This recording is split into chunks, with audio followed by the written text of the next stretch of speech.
회복의 메시지가, 이 새로운 생명의 메시지가, 그리고 새로운 왕국의 도래에 대한 메시지가, 그리고 예수 그리스도를 통해서 이루어질 그 놀라운 구원, 그리고 놀라운 부활의 소망, 그리고 놀라운 그 새 생명과 새 하늘과 새 땅, 그 하나님 말씀에 대한 비전을 여러분 꼭 가지시게 될 간절히 소망합니다.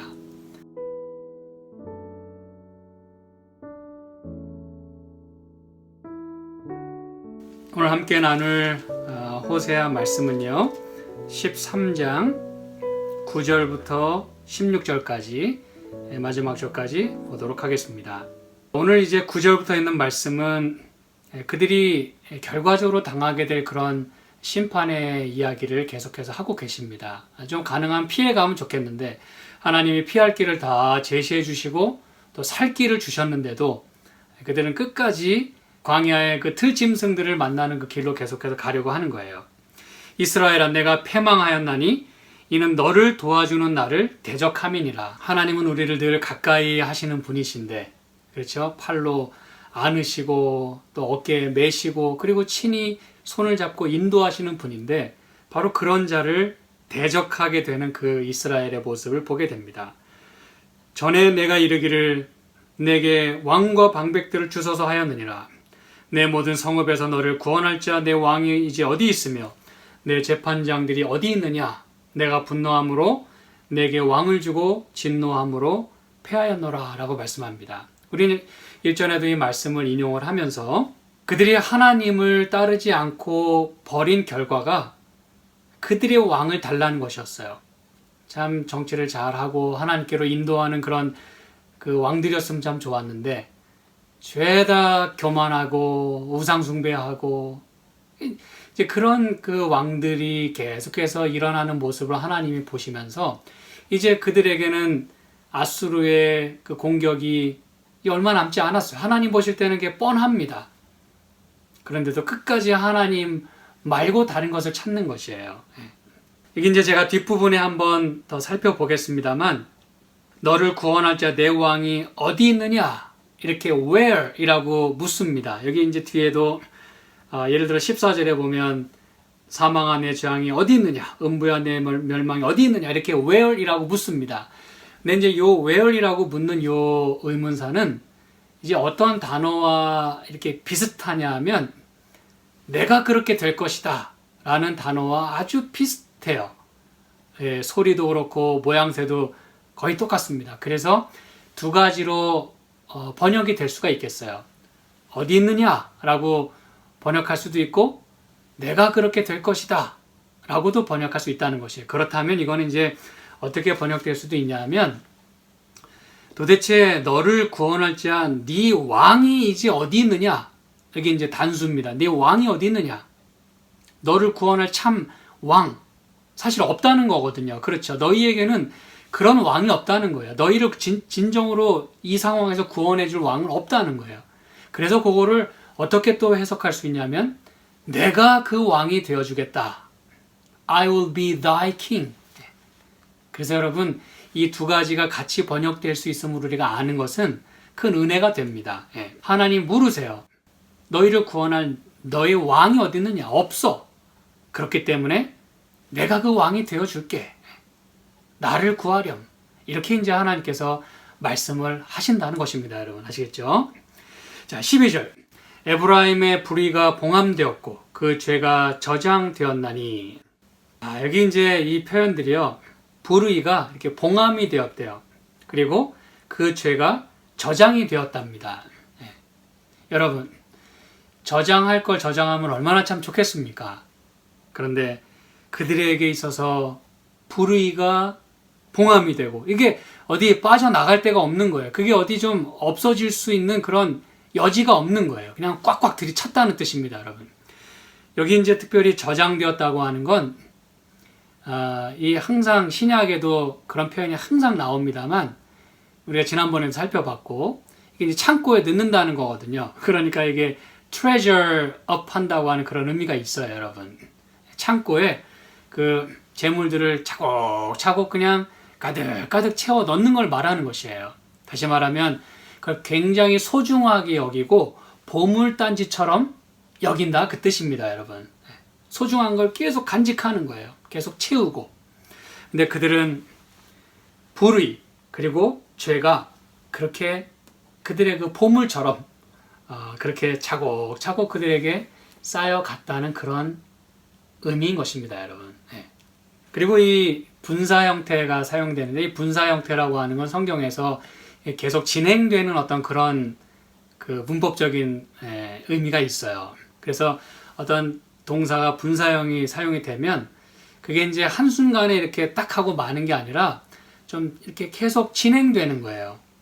계속 연속되는 그런 의미가 있어요. 그러므로 그들은 계속해서 그 불의와 죄를 그렇게 소중하게 마음속에 간직해 갔다고 하는 그런 의미가 되겠습니다, 여러분.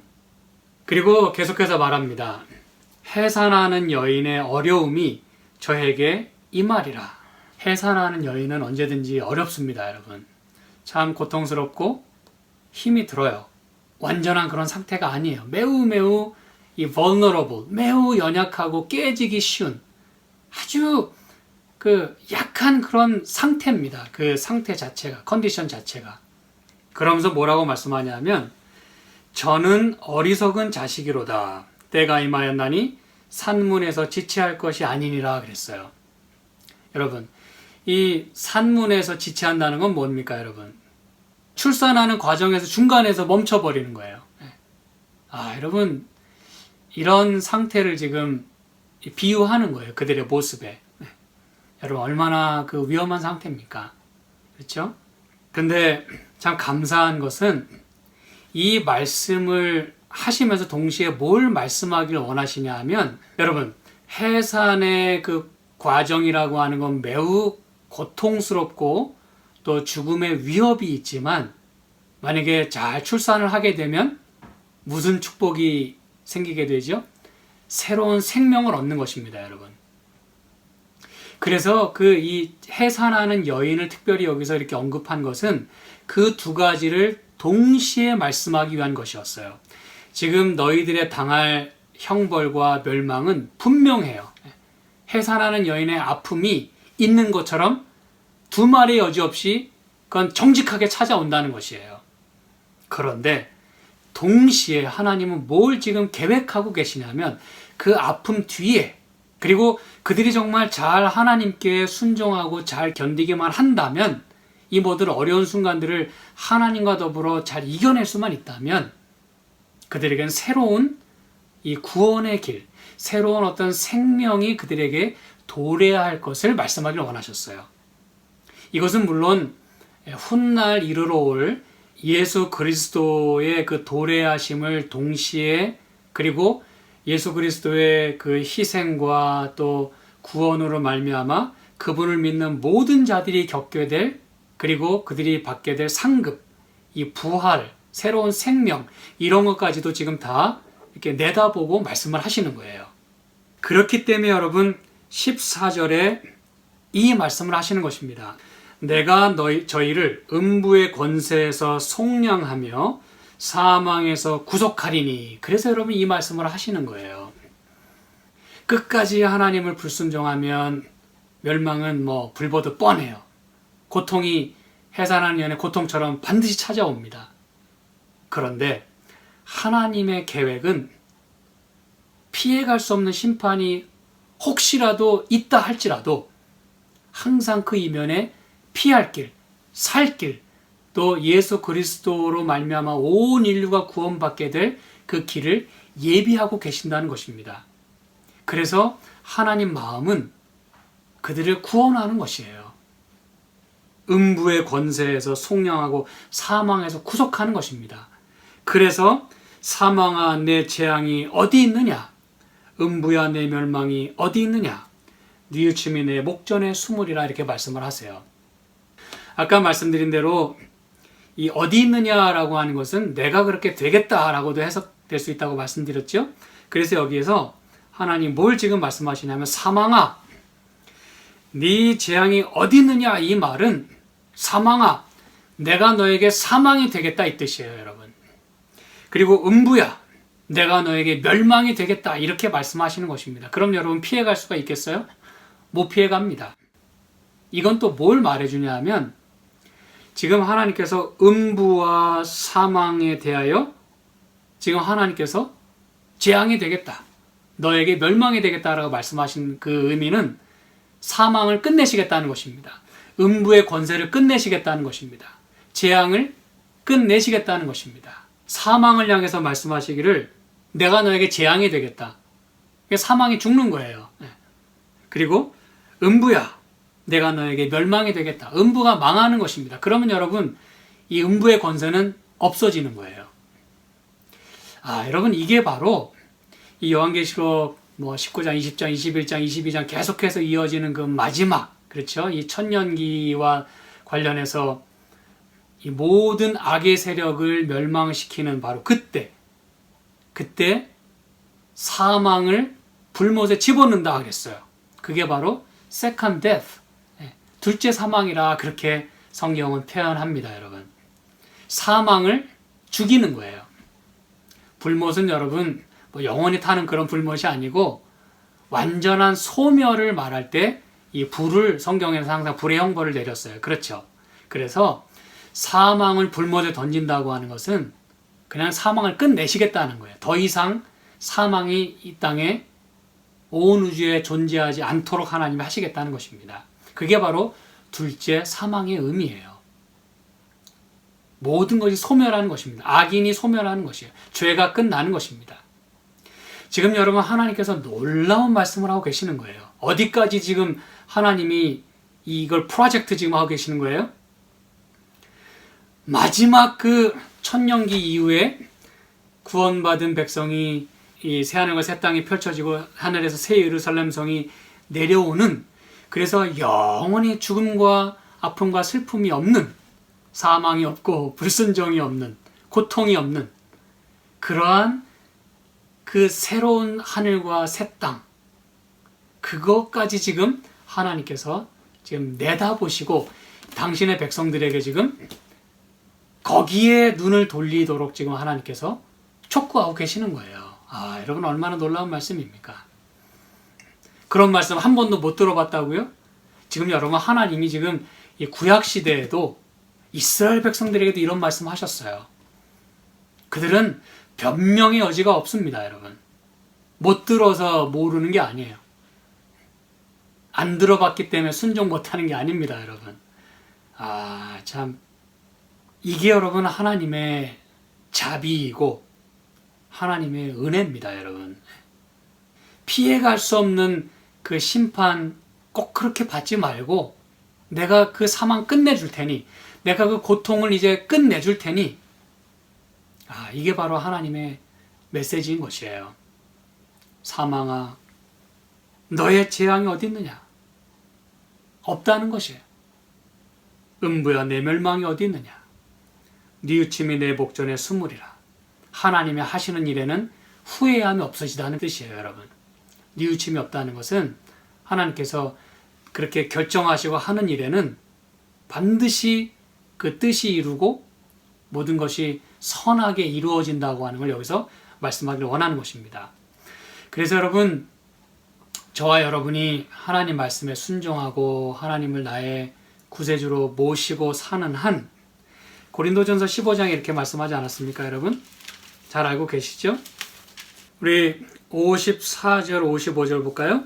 이 썩을 것이 썩지 아니함을 입고 이 죽을 것이 죽지 아니함을 입을 때에는 사망이 이김에 삼킨 바 되리라고 기록된 말씀이 응하리라 그랬어요. 이 말은 저희가 방금 살펴본 호세아서에 있는 말씀, 이 기록된 말씀이 드디어 그때 가서 이루어지게 된다는 그 뜻이에요. 하나님이 그렇게 우리에게 선명하게 앞에 일을 쫙 투사시켜 준 것이 그때 가서는 이제는 내 몸으로 느끼는, 피부로 느끼는 그러한 현실이 될 거라는 그 말씀입니다. 그래서 예수님이 이 땅에 재림하실 때, 그때는 사망이 이김에 삼킨 바 되겠다 그랬어요. 그러면서 55절, 사망아 너의 이기는 것이 어디 있느냐? 사망아 너의 쏘는 것이 어디 있느냐? 더 이상 그때는 사망과 음부가 하나님의 백성들을 건드리지 못한다는 뜻입니다. 여러분, 힘을 못 쓴다는 뜻이에요. 그때는 그들은 끝납니다. 이게 바로 하나님 주시는 은혜고, 이 로마서 11장에 보면 하나님의 하시는 일에는 후회함이 없으시다고 하는 이 말씀이 여기서 아주 분명하게 제시되고 있습니다. 로마서 11장 29절입니다. 하나님의 은사와 부르심에는 후회하심이 없느니라. 하나님의 은사가 무엇입니까? 물론 하나님의 은혜이고, 그렇죠? 선물을 말하는 것이에요. 그런데 제가 많은 말씀 드리진 않겠습니다만, 이 로마서 같은 6장에 보면 놀라운 말씀이 있어요. 여기 23절. 죄의 삭은 사망이요 하나님의 은사는 그리스도 예수 우리 주 안에 있는 영생이니라. 그래서 이건 뭘 말해주냐면 이렇게 극명하게 대조를 시켜주는 거예요. 아까 우리가 그 해산하는 여인을 말씀하시면서 고통과 새로운 생명을 이렇게 극명하게 대조시키셨고, 그렇죠? 그리고 이 마지막에는 사망은 영원히 사망되고, 그리고 구원받는 백성은 영원히 살게 되는 그러한 놀라운 비전을 하나님께서 이 말씀을 통해서 마지막을 보여주셨는데, 여러분 요한복음 3장 16절에도 말씀하지 않았어요? 하나님이 세상을 이처럼 사랑하사 독생자를 주셨으니, 예수님을 주셨으니 이는 저를 믿는 자마다 멸망치 않고, 이 멸망이라고 하는 건 둘째 사망을 말하는 것입니다. 완전히 멸망하게 되는 것, 고통당하는 게 아니라 그냥 망하는 것이에요. 악인이 영원토록 불에서 영원토록 불타는 게 아닙니다, 여러분. 그건 성경적이 아닙니다. 우리가 방금 얘기했듯이 그 모든 사망은, 고통은 끝나게 돼 있어요. 다 소멸됩니다. 그렇지만 그분을 믿는 자에게는 영생이 주어진다라고 말씀했어요. 그렇죠? 여기 로마서 6장 23절에도 죄의 삭은 사망이라 했어요. 이거는 피해갈 수가 없는 것입니다. 하나님이 이걸 말씀하고 계시는 거예요. 그런데 하나님의 은사, 은혜의 그 선물은 무엇이냐면 그리스도 예수 우리 주 안에는 영생이라 그랬어요. 사망이냐 영생이냐, 이 두 가지는 여러분 항상 극명하게 이렇게 대조돼서 우리에게 주어집니다. 마치 언약의 메시지가 축복과 저주를 동시에 내포하고 동시에 선포되듯이 이 하나님의 심판의 메시지도 악인들은 심판받고 멸망하겠지만, 그러나 의인들은, 순종하는 자들은 영원한 생명을 얻는다고 하는 것이 바로 성경의 분명한 메시지인 것이에요. 이게 바로 이렇게 하시는 것에 대해서 하나님은 후회함이 없으시다는 거예요. 그분의 하시는 일에는 후회하거나 뉘우치거나 그런 일이 없이 모두가 거기에 수긍하게 되고 박수치게 되고 하나님의 의로우심을 찬양하게 돼 있다 이것입니다. 이게 바로 그 의미예요. 그래서 호세아 13장 다시 가면, 그러면서 15절에 이렇게 말씀해요. 저가 비록 형제 중에서 결실하나 동풍이 오리니 곧 광야에서 일어나는 여호와의 바람이라. 그 근원이 마르며 그 샘이 마르고 그 적축한 바 모든 보배의 그릇이 약탈되리로다. 사마리아가 그 하나님을 배반하였으므로 형벌을 당하여 칼에 엎드러질 것이요 그 어린아이는 부서뜨리우며 그 아이벤 여인은 배가 갈리오리라. 좀 끔찍한 말씀입니다. 그렇지만 우리는 시편을 통해서 이런 것들이 무엇을 의미하는지를 살펴보았어요. 그렇죠? 이것은 여러분 하나님의 잔인함을 말하려는 게 아니라 언약에 충실하면 이런 일을 당할 일이 없어요. 그러나 언약에 불충실했을 때 그들에게 원래부터 그들에게 주어진 운명, 원래부터 그들이 당하게 될 그런 상황을 그저 다시 언급하는 것 뿐입니다. 이게 하나님의 언약이라는 걸 여러분 잊으시면 안 돼요. 비록 그 에브라임이 물론 한 지파만 말하는 건 아니에요. 이스라엘 전체를 에브라임이라고 우리가 또 부른다고 했잖아요. 그렇죠? 에브라임 지파가 그래도 주된 그 지파니까. 에브라임은 무슨 의미가 있었다 그랬어요? 무성하고, 그렇죠? 번성하는 그런 의미예요. 그 이름의 뜻처럼 그렇게 이 여로보암 2세 때 그렇게 부강하고 국력도 세고 돈도 많고 교만하고, 그렇죠? 그렇지만 동풍이 오리니 그랬어요. 여러분 우리는 지난번 동풍 살펴봤죠? 아주 무시무시한 파괴력을 가진 게 바로 동풍이었어요. 그렇죠? 동풍이 오리니 곧 광야에서 일어나는 여호와의 바람이라 그랬어요. 여러분 여호와의 바람이라고 굳이 말씀하신 이유가 뭐예요? 이게 하나님이 하시는 일이라 이것입니다. 헛되게 듣지 말라는 것입니다. 하나님이 허튼 소리 하는 분이 아니라는 걸 말씀하기를 원하시는 거예요. 언약에 불충실하고 끝까지 불순종하면 그건 뻔하게 그렇게 당하게 될 거라는 하나님의 분명한 메시지를 여기 전해주고 계시는 거예요. 그러면서 사마리아 역시 그 이스라엘의 수도니까 대표성을 가진 지역이에요.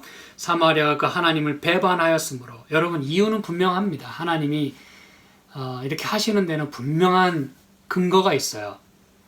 아까 처음에 우리가 얘기했듯이 이스라엘아 내가 패망하였나니 이는 너를 도와주는 나를 대적함이니라. 하나님을 대적하지요. 그 다음에 맨 마지막 절도 뭐라고 하고 있어요? 그 하나님을 배반하였으므로. 그래서 여러분 하나님이 이렇게 안타깝게 말씀을 하고 계시는 거예요. 형벌을 당하여 칼에 엎드러질 것이요 그 어린아이는 부서뜨리며 그 아이벤 여인은 배가 갈리우리라. 열왕기하 8장에 보면은요, 이 엘리사와 이제 하사엘이 나오거든요. 이 아람 왕 베나닷의 신하인 그 하사엘이 나오는데, 여러분이 열왕기하 8장에 있는 말씀을 설교 마친 다음에 한번 읽어보시기 바랍니다. 여기 보면 이 아람 왕이 이제 막 아파가지고 누웠어요. 그래서 하사엘에게 엘리사 선지자가 왔다고 하니까 물어보라 그랬어요. 내가 병이 낫겠느냐? 근데 이제 하사엘이 엘리사에게 가서 정중히 물었어요. 우리 왕이 이렇게 묻는데 어떻게 되겠습니까? 엘리사가 하나님께로부터 음성을 듣습니다. 그러면서 매우 슬퍼서 울어요. 왜 웁니까? 그랬더니 당신의 왕이 살지 못할 것입니다. 그러면서 무슨 얘기를 하냐면 왜 또 슬픈지를 얘기하는데, 바로 너가 이 이스라엘 민족을 여기 말한 것처럼 칼로 엎드러뜨리고 어린아이는 부서뜨리고 아이벤 여인을 배를 가르는 그런 일을 하게 될 것이다 라고 이야기를 합니다. 근데 여러분 또 열왕기하 이 13장 또 15장 이렇게 보시면 그런 일들이 일어나요. 이 하사엘이 이제 아람 왕이 되거든요. 이제 그 왕을 이렇게 죽입니다. 8장 마지막에 보면.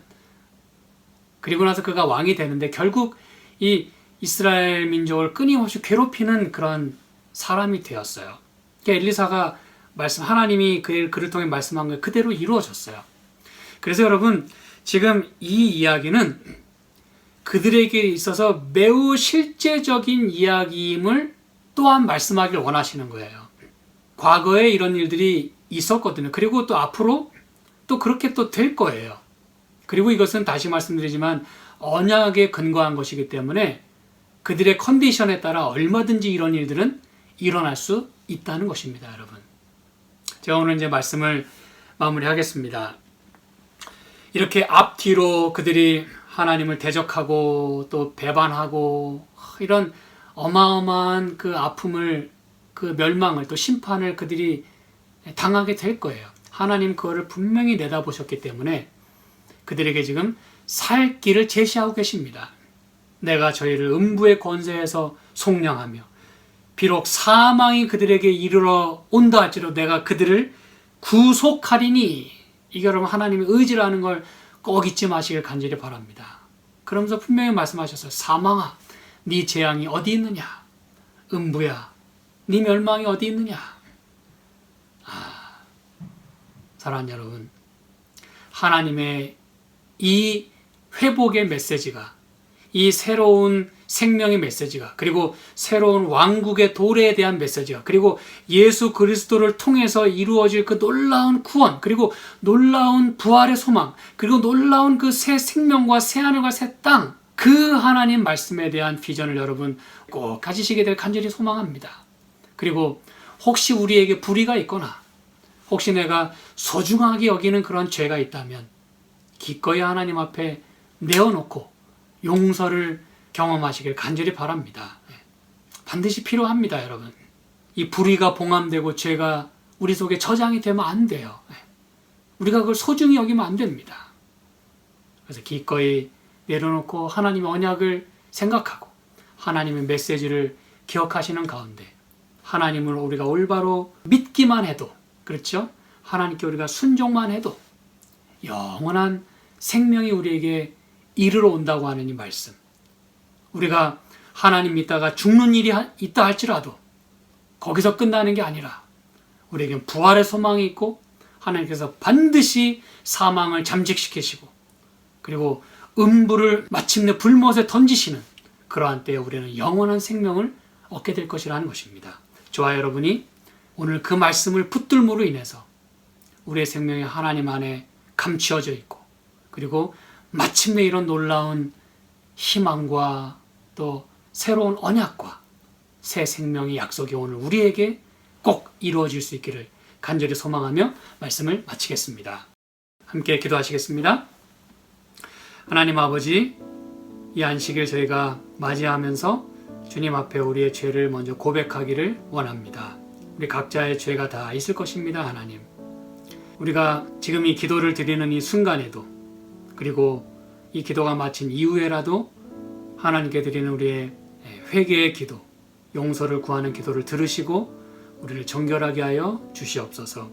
우리가 주님보다 더 소중히 여겼던 그런 죄가 있다면 주님 버리기 원합니다. 그리고 그렇게 잘 버릴 수 있도록 저희를 도와주시옵소서. 그리고 그렇게 잘 하려면 하나님 말씀으로 우리 마음을 채우고 모든 주님께서 말씀하신 그 약속을 우리 마음 가운데 새기고 주님께서 보여주신 그 놀라운 새로운 하늘과 새로운 땅에 대한 비전을, 새로운 생명에 대한 그 약속을 이 시간에 저희가 깊이 묵상하는 가운데 그것이 우리를 가득 채울 수 있도록, 그래서 주님 앞에 감사와 찬양을 드리고 놀라운 구원을 우리가 노래할 수 있도록 주께서 축복하여 주시옵소서.